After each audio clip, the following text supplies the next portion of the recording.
Bueno, y esta mañana, a las 8:30 de la mañana, puntual, se esperaba, y así fue, que el Banco Central entregara la información del famoso IMASEC, que, para los que no sepan, no estén familiarizados, se trata de el índice mensual de actividad económica, un poco el termómetro de cómo estuvo la actividad económica, la maquinita de la economía de este país, cómo funcionó.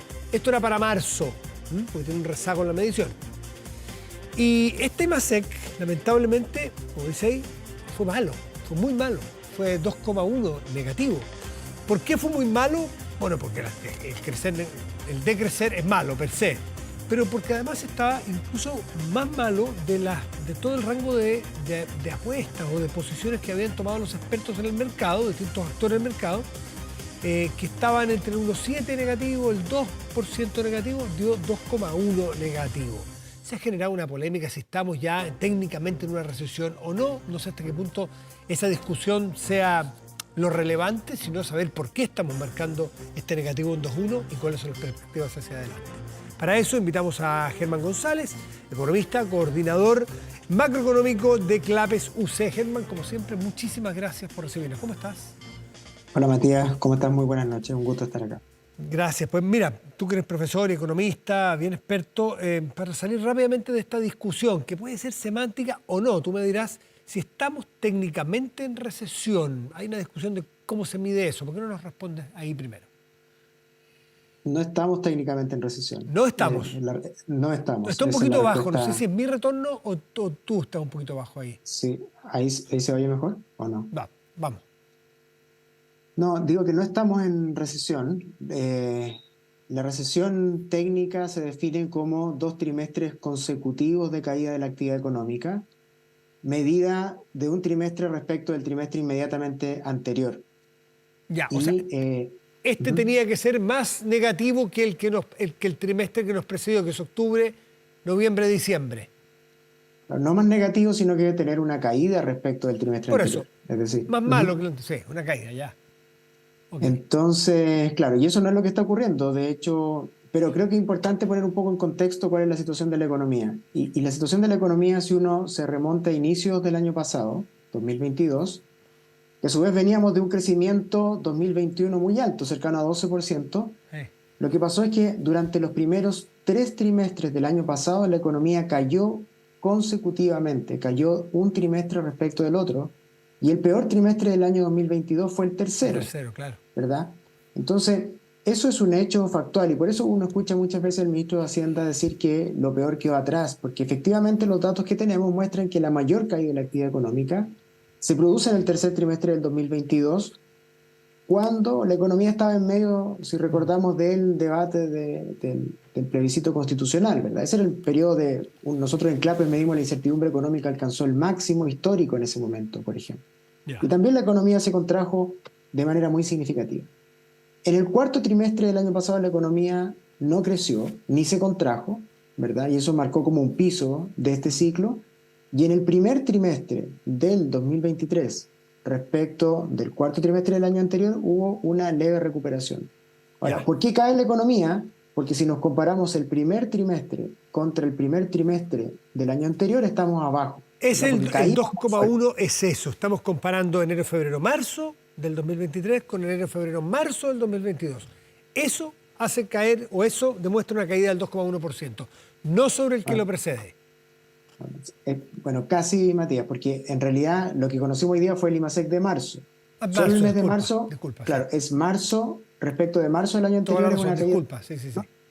Pero el trimestre, yendo al punto que tú señalas, fue una caída de 0,9%, ¿verdad? Ya. Respecto del primer trimestre del año anterior. Entonces, efectivamente estamos cayendo en 12 meses, pero, digamos, secuencialmente la caída de la actividad económica se produjo durante buena parte del 2022 y en el margen tenemos un leve repunte de la actividad. Ahora, yo creo que más allá de esa discusión, que creo que es importante aclararlo, porque, digamos, técnicamente si uno mira los países desarrollados usan mucho esta definición, la usan en los términos que acabo de señalar, en términos del crecimiento de la actividad trimestral desestacionalizada. Nosotros no estamos muy acostumbrados a medir esa cifra, pero más allá de esa discusión, creo que es importante que cuando uno mira el nivel de actividad económica, de marzo de este año, el que acabamos de conocer, es exactamente igual al que había en septiembre del 2021.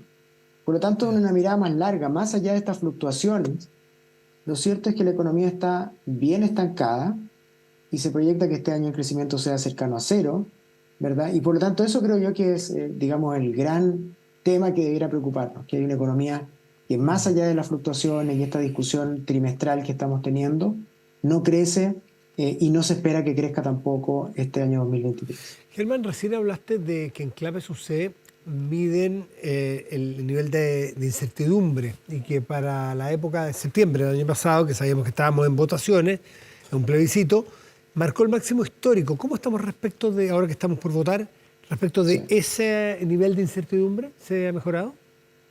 Ha mejorado bastante, se ha reducido bastante la incertidumbre económica. Para poner órdenes de magnitud, el índice promedio de incertidumbre económica estaba en torno a 100, tuvo su primer salto en octubre del 2019, ahí tuvimos un aumento importante de la incertidumbre en medio del estallido social.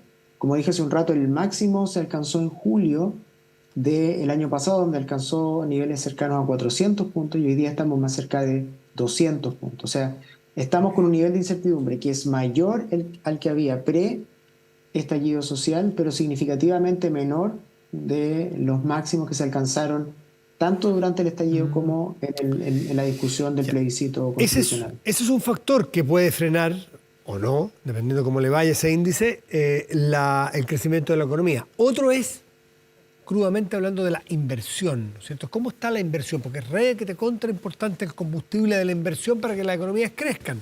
¿Cómo vamos ahí? Bueno, las proyecciones para este año no son muy positivas, ¿verdad? Se espera que este año la inversión caiga, aunque cabe recordar que el año pasado también se proyectó una caída de la inversión y terminó finalmente creciendo. Entonces, el año pasado terminó un poco mejor de lo que proyectábamos, el Banco Central y otros organismos, pero para este año se proyecta una caída de la inversión y efectivamente eso tiene que ver con estos niveles de incertidumbre que todavía están altos y también con, digamos, una serie de indefiniciones que hay en el ámbito político-económico, pero también con una política monetaria del Banco Central que tiene las tasas de interés en Muy alto. niveles muy altos, ¿verdad? Y eso encarece el costo del crédito. Y precisamente eso es lo que busca el Banco Central, ¿verdad? Busca enfriar la economía porque, digamos, tenemos niveles de inflación que son también insostenibles, que generan mucho daño a la población. Entonces el Banco Central tiene tasas de interés que son muy altas, buscando frenar la economía y eso lo hace por la vía de encarecer el crédito tanto para las personas como para las empresas. Y eso, ¿verdad? Tiene como consecuencia que este año muy Frena la probablemente inversión. tengamos, claro, una caída del Sí. consumo y también de la inversión, efectivamente. Hoy justamente una persona me preguntaba, ¿en el mediano plazo se ve un retorno de las tasas a lo que estaba previo qué sé yo, al brote inflacionario que tuvimos, cuando había tasas, no sé, en los hipotecarios en torno al 2%, incluso menos, pero por ese barrio?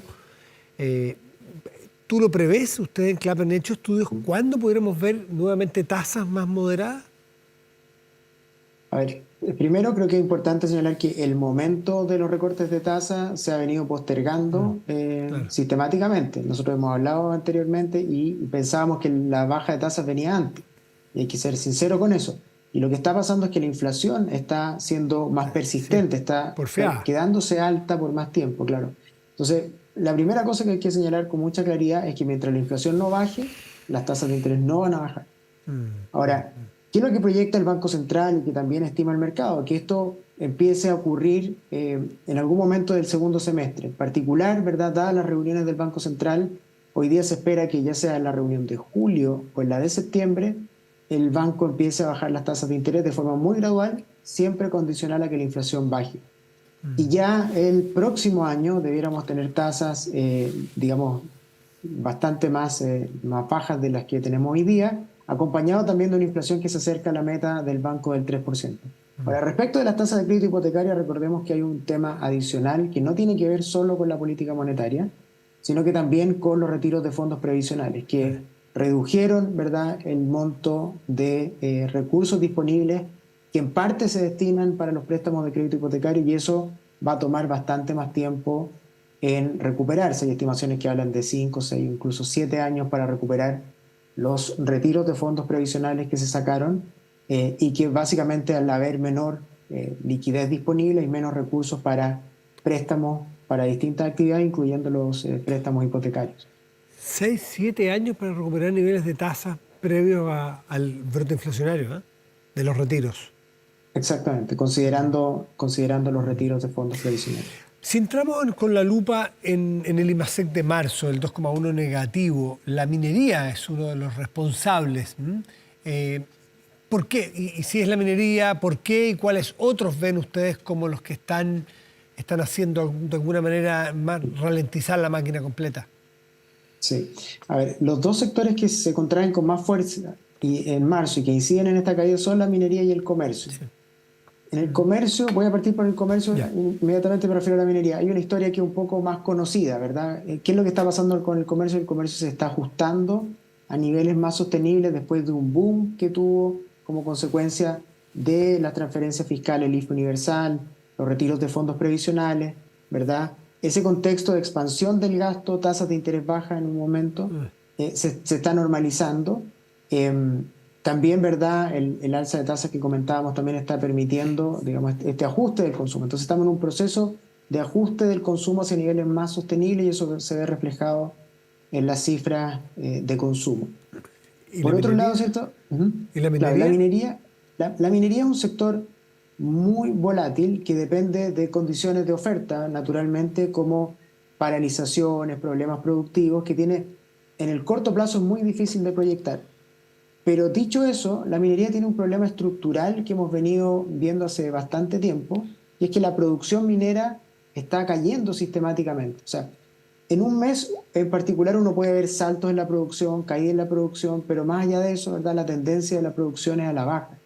Y lo que estamos viendo entonces hoy día es el reflejo de la falta de inversión en el pasado. No es algo que se atribuye a este gobierno ni mucho menos, sino que Chile, por distintas razones, ha estado invirtiendo menos de lo que debería en el sector minero, y eso se está reflejando en que la incidencia de la minería en el crecimiento de la actividad económica está siendo cada vez menor, y por lo tanto, ahí yo creo que hay un llamado de atención. El sector minero es un sector importante, no solo por los efectos directos que genera la actividad económica, sino que también por las externalidades Esto, positivas que genera, y se requiere más inversión en ese sector. Germán, esto incorpora minería metálica y no metálica, y con esto me refiero el último boom del litio, aquel de los 5.000 millones de dólares en impuestos, ¿está incluido en esta actividad económica? Está incluido, pero recordemos que para medir la actividad económica lo que interesa es la producción, ¿verdad? No el No los precio, el precios. precio. Sí, pero Claro, me imagino que efectivamente. a mayor precio, o sea, la demanda internacional hace que estemos vendiendo todo lo que podamos. O sea, hay Ex- incentivos para tener la producción a tope. Exactamente, pero las cifras de el INE, que publicó las cifras de actividad sectorial, señala que la caída de la actividad minera del mes de marzo se debe principalmente a la minería metálica, por lo tanto no es tanto Perfecto. El litio. el tema del litio, y dentro de la minería metálica hay factores relacionados con problemas productivos, baja ley del Baja mineral, ley. Están pero como envejeciendo digo, las minas, claro. exactamente, y eso es algo que es bastante recurrente y vale señalar que prácticamente la mitad de la caída del IMASEC se explica por el sector minero. Ahora, eso no se puede extrapolar a todos los meses, a veces la producción se recupera el mes siguiente y por eso son cifras un poco más volátiles, pero eso no nos debe hacer perder de vista que hay un problema más estructural de falta de inversión, ¿verdad?, en el sector minero, y ahí hay espacio, ¿verdad?, para Para crecer. invertir más y generar una mayor capacidad de crecimiento, efectivamente. Germán González, coordinador macroeconómico de Claves UC, como siempre, muchísimas gracias por atendernos. Que estén muy bien. Gracias a ustedes, muy buenas noches. Chao, muy buenas noches.